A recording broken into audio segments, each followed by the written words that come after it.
So what were the benefits of me giving up sugar? I reduced my sugar intake and largely stopped eating sugar about 11 years ago. The main benefits that I found, especially within that first few weeks, months and the first year, number one, my energy levels went up quite a lot. I had always been a really tired person. I would sleep well at night, probably fairly disrupted sleep, but I would sleep the whole night, 8, 9, 10, maybe 11 hours pre-children, and then wake up still tired in the morning. Whereas when I reduced my sugar intake and first tried to give it up, and I did have young children at the time, my energy levels went up, so I found it much easier to get up and get going in the morning, which was really good, and I didn't feel tired at 11 a.m, 3 p.m, or anything like that, so that disappeared.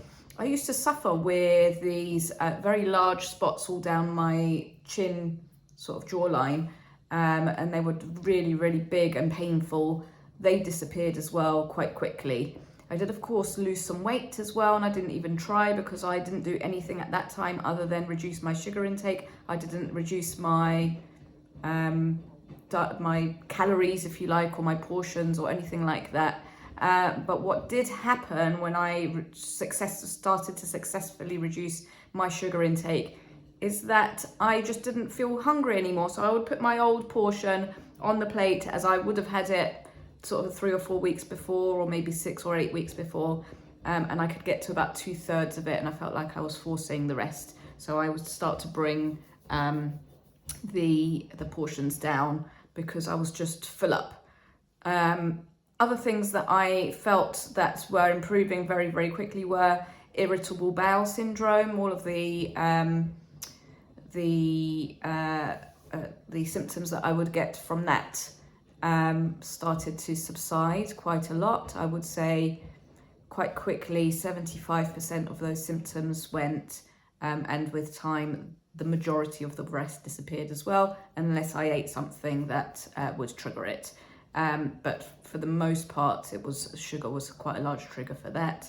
I used to have psoriasis in the scalp, and have very sore scalp, and sort of large pieces of dandruff really would sort of flake away from my scalp.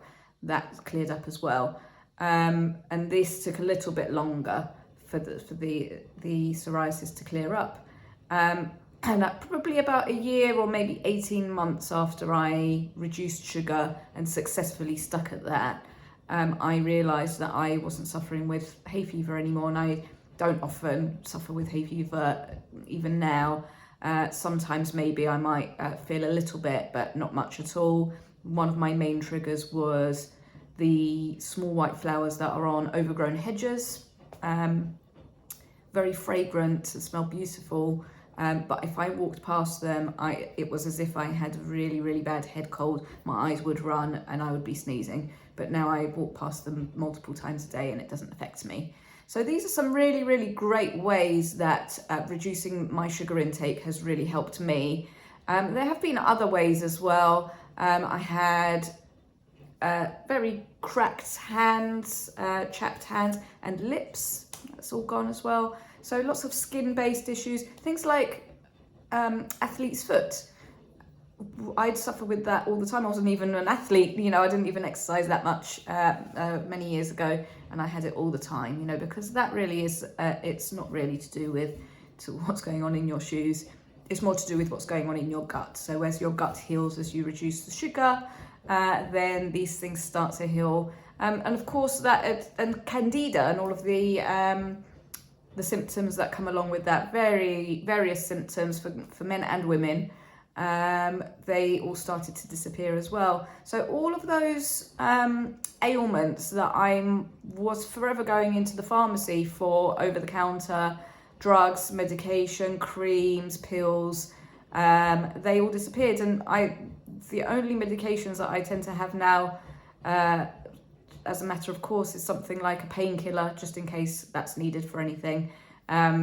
None of the special creams for dry hands and dry skin, no special creams for spots, acne, no special shampoos for my hair, none of that. none of that stuff. So it really is beneficial and quite quick to begin to heal your body just by reducing your sugar intake. Doesn't need to be anything more drastic than that. So reducing your sugar intake. When I reduced my sugar intake, it was mainly in the form of ultra processed foods that I reduced. So I took away chocolates, sweets, biscuits, cookies, cakes, ice cream, and any sweet drinks. Like I didn't used to drink fizzy drinks, carbonated drinks, but I would have taken those away had I done that. Although to be fair, I would have had them with some alcohol, and I stopped that as well. I changed up to like wine and things at that time. And the other thing that I got rid of was fruit juices. So that I did definitely stop, because I quite quickly realised that I wasn't getting the benefit of the fruit. I didn't stop fruit at that time, and I still haven't done. I still eat fruit 11 years later, so still eating fruit.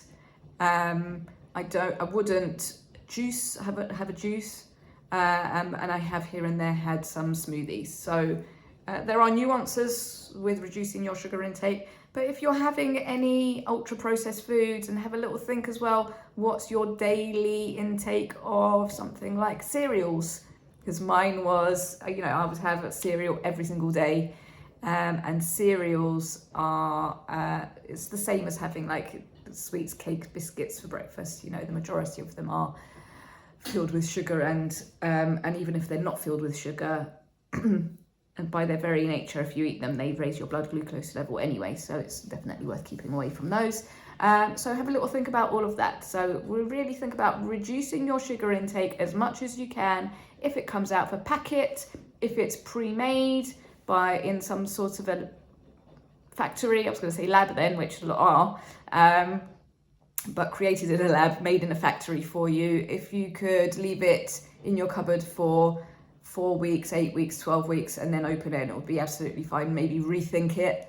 If it's ice cream, I would definitely rethink, and have a little think about what it is that you have and areas that you can reduce your sugar intake. Initially, I just reduced those, and let's say I'll give you one example of something that I had instead. So I used to be addicted to biscuits. I would have them in this cupboard up here, and I would eat the entire pack sometimes in a day, and I would have it hidden so nobody else could have any. So I really did eat a lot of it, and I couldn't help myself. So what I did was I bought some really nice peanut butter, and I bought some crackers, and that was one of my initial swaps, was to have, and initially I would have quite a few of those to get me through a craving, but it was a positive stepping stone to reducing my sugar intake. So have a little think about that. You can get yourself a really great peanut butters from any supermarket. Most of the time the supermarket own brand one is just 100% peanuts. If you get it and it's a little bit oily on top, give it a good stir. You can then pop it in the fridge and it will stay as creamy as the other ones. Just make sure it's got no added sugar in it. You could get yourself some really plain crackers and pop that on top, or if you can go without that, then choose something else instead, or hold out until your next meal. Keeping your meals rich in protein, keeping away from ultra processed food as much as possible, and seeing quite quickly the benefit of that.